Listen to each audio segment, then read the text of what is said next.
ترکی میں لیگلی پاکستان سے یا انڈیا سے یا افغانستان سے آتے ہیں، ترکی کے اندر لیگلی آتے ہیں، تو وہ لیگلی اپلائی کر سکتے ہیں ان کنٹریز کے لیے۔ السلام علیکم دوستوں، امید ہے کہ سب خیریت سے ہوں گے، ٹھیک ٹھاک ہوں گے۔ آپ نے حال ہی میں یہ شپ ڈوبنے والی ویڈیو دیکھی ہوگی جس کے اندر بہت قہر برپا ہوا ہے۔ اٹلی کے سمندر کے اوپر پہنچ کے بالکل ساحل کے قریب جو شپ ڈوب گیا، یہ جو حادثہ پیش آیا، اور اس حادثے کی وجہ سے پوری دنیا میں بہت زیادہ غم اور غصہ بھی آیا کہ یہ واقعہ کیوں ہوا، ہر ساحل پر آ کر ہی یہ واقعہ کیوں ہوا۔ اس طرح سے بہت سے واقعات ہوتے ہیں۔ جو واقعات کوٹ کیے گئے ہیں پچھلے کچھ سالوں کے اندر، 50 سے 60 ہزار کے قریب اس ساحل سمندر کے اوپر بہت سے لوگوں نے، بچوں نے، ماؤں نے، بہنوں نے اپنی جانیں یہاں پہ پیش کی ہیں، اپنی جانیں گنوا دی ہیں اس جگہ کے اوپر، بہت سے لوگوں نے۔ میں اکثر اپنی ویڈیو کے اندر یہ چیز آپ کو بتاتا ہوں کہ دیکھیں اس راستے کو اختیار نہ کریں، یہ راستہ غلط ہے، ابھی لیگلی آپ آ سکتے ہیں۔ اور ہماری ویڈیو کے نیچے بہت سے لوگ آگے کہہ رہے ہوتے ہیں کہ تم کیوں روکتے ہو لوگوں کو آنے سے، لوگوں کو آنے دو، جانے دو۔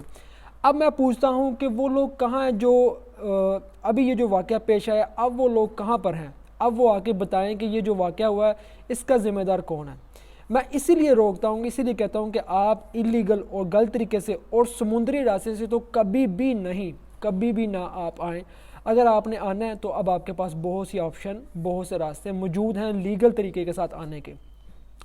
اب میں آپ کو یہ بتاؤں کہ جو اٹلی کا آخر والا جو سٹی ہے کروتونا، جو ساحل سمندر کے اوپر ہے، جہاں پہ یہ واقعہ پیش آیا، وہاں کے جو لوگ ہیں وہ اتنے غم زدہ ہیں کہ وہ ابھی بتا نہیں سکتے اپنی کیفیت کیا ہے۔ اور وہاں پہ بتایا جا رہا ہے کہ جو وہاں پہ قبرستان ہے، وہاں پہ پادری بھی ہیں، وہاں پہ مسلم جو اسلامک جو ہمارے اسکالر ہیں وہ بھی ہیں جو جنازہ پڑھانے کے لیے وہاں پہ موجود ہوتے ہیں، تو وہ سب ہی آپس میں مل کے ایک دوسرے کا جنازہ پڑھا رہے ہیں۔ کیونکہ جو پاکستان سے جو ہمارے ینگسٹرز جو بچے چلے تھے پاکستان سے، وہاں پہ نکلے تھے، جہاں پہ یہ بھی بتایا گیا کہ پنجاب سے بھی جو لڑکی ایک چلی تھی جو ہاکی کی پلیئر تھی، اور ایک لڑکا جس کا واقعہ پیش آیا پشاور سے تھا، اذان، وہ چھوٹا سا بچہ تھا، اور اس کا بھائی ایک اپنا یہاں جرمنی کے اندر بھی تھا، ایک اس سے آگے بھی تھا، اور اس نے یہ کوشش کی اپنے بھائی کو اصرار کیا کہ میں باہر جانا چاہ رہا ہوں اور یہاں پہنچنا چاہ رہا ہوں، تو انہوں نے پھر کیا کیا، اس کا ترکی کا ویزا لگوایا اور ترکی سے پھر شپ کے تھرو آگے بھیجنے کی کوشش کی، اور پھر اس بیچارے نے ساحل سمندر کے اوپر اپنی جان گنوا دی۔ اور ہر گھر کے اندر جہاں بھی یہ فوتگی ہوئی ہے، ان کو پتہ ہے کہ ان کے بچوں کے اوپر یہ جو واقعات آیا ہے اور ان کے اوپر، ان کی ماؤں کے اوپر کیا گزر رہی ہوگی، یہ انہی کو پتہ ہے، کسی اور کو اس چیز کا اندازہ نہیں ہے۔ تو میں نے آلریڈی آپ لوگوں کو یہ چیز بتا دی ہے کہ یار دیکھیں، خدا کا واسطہ ہے، ابھی آپ یہ اللیگل آنے والا کام جو ہے نا، اس کو ذہن سے نکال دیں، کیونکہ اللیگل اگر مرا کے کوئی بندہ پہنچ جائے، مرا کے آپشن نہیں ہے ابھی پہنچنے والی، لیکن اگر پہنچ جائے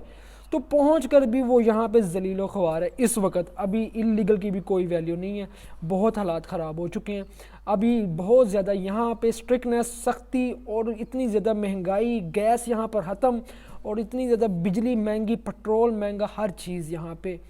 ہو چکا ہے۔ اور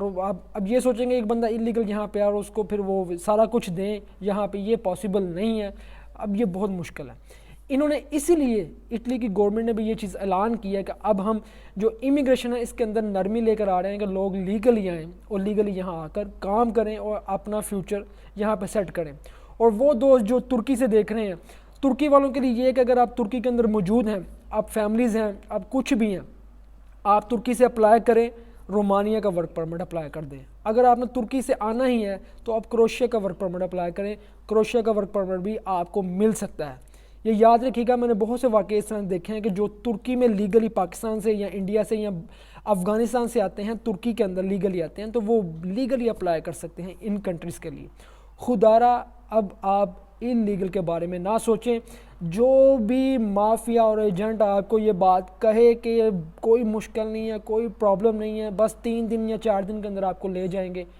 اب وہ چکر نہیں ہے، کسی کی باتوں میں نہ آئیں۔ یہ جو جانے گئی ہیں یہ آپ کے لیے ایک ایگزامپل ہے، اللہ معاف کرے، توبہ استغفار۔ ان سے پوچھیں جا کے کہ ان کے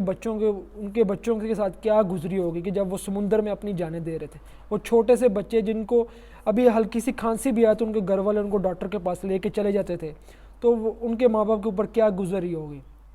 اب آپ اس چیز کا رسک نہ لیں، اللیگل نو وے،